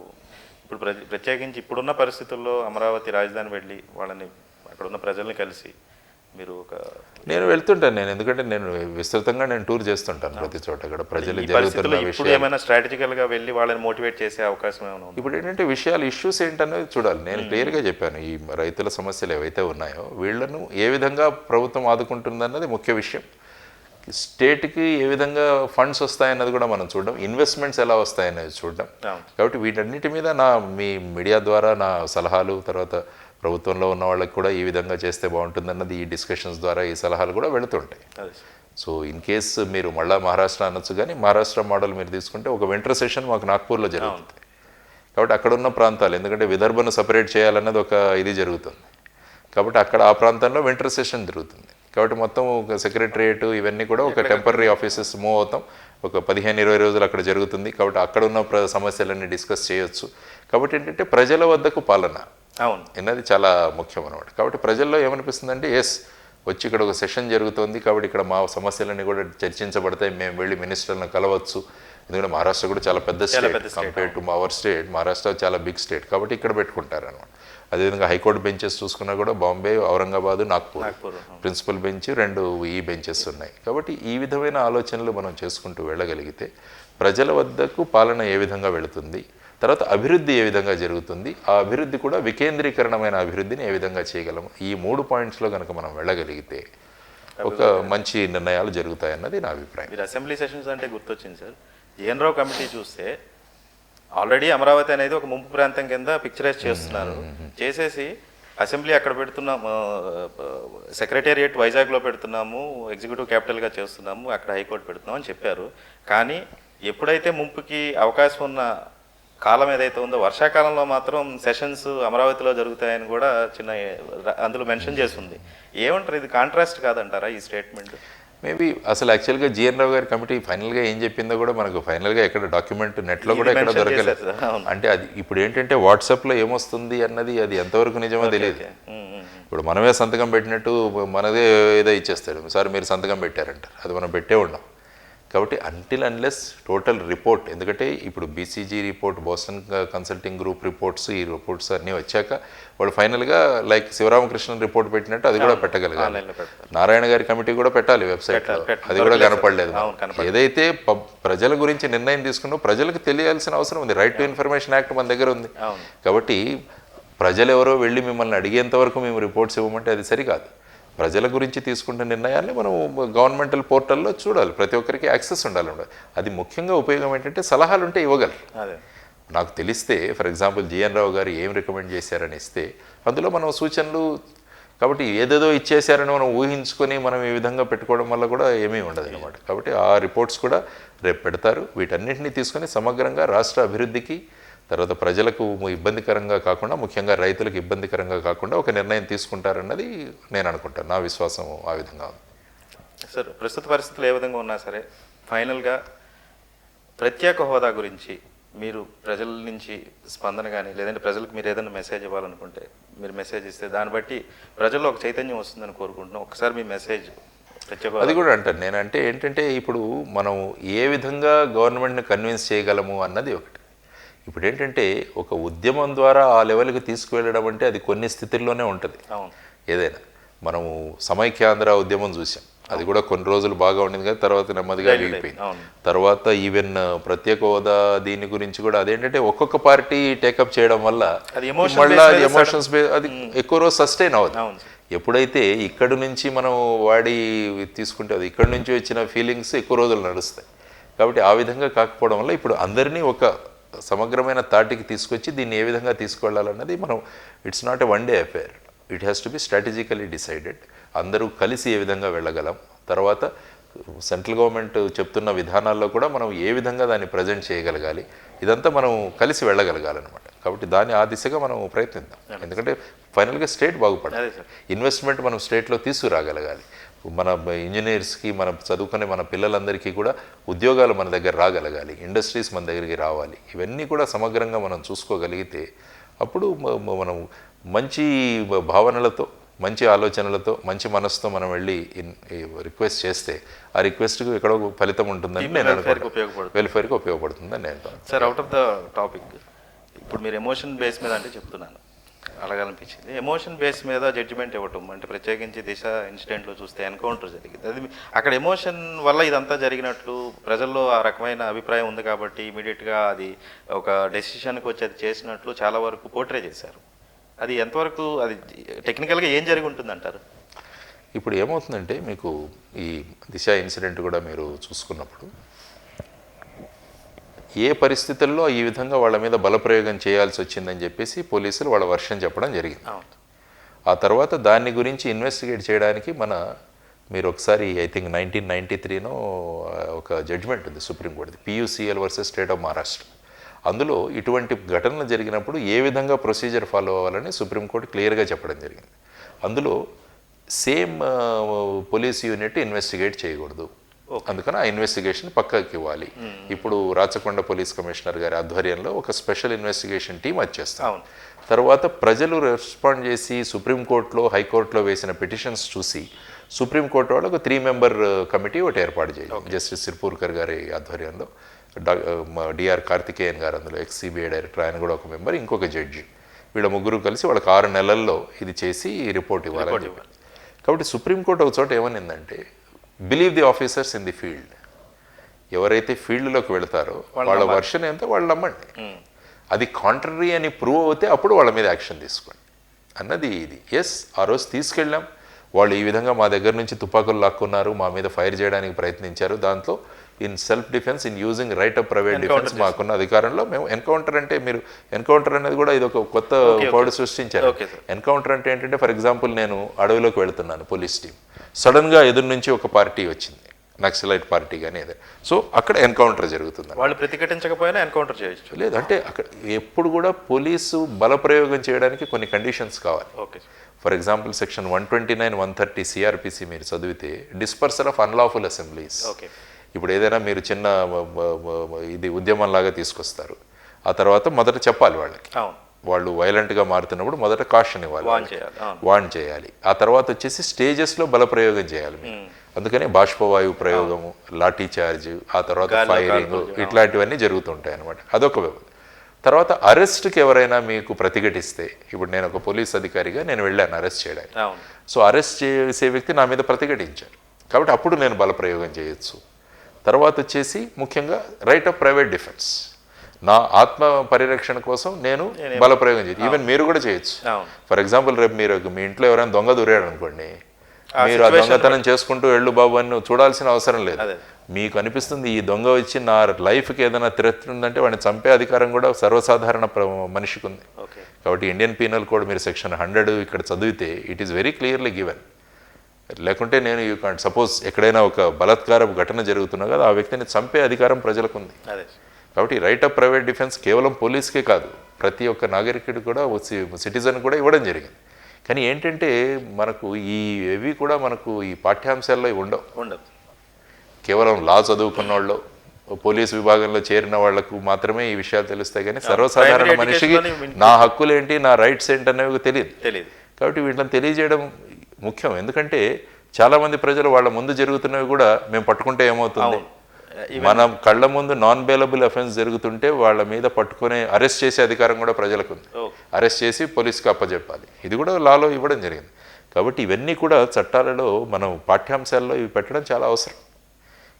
కాబట్టి ఇప్పుడు ఏంటంటే ఈ కమిటీలు, ఈ స్పెషల్ ఇన్వెస్టిగేషన్ టీము, వీళ్ళ ఇన్వెస్టిగేషను తర్వాత కమిటీ ఎంక్వైరీ, ఈ రెండు ఆధారం అయిన తర్వాత వాళ్ళ ఇన్ఫరెన్సెస్ ప్రకారం ఫర్దర్ యాక్షన్ జరుగుతుంది అక్కడ.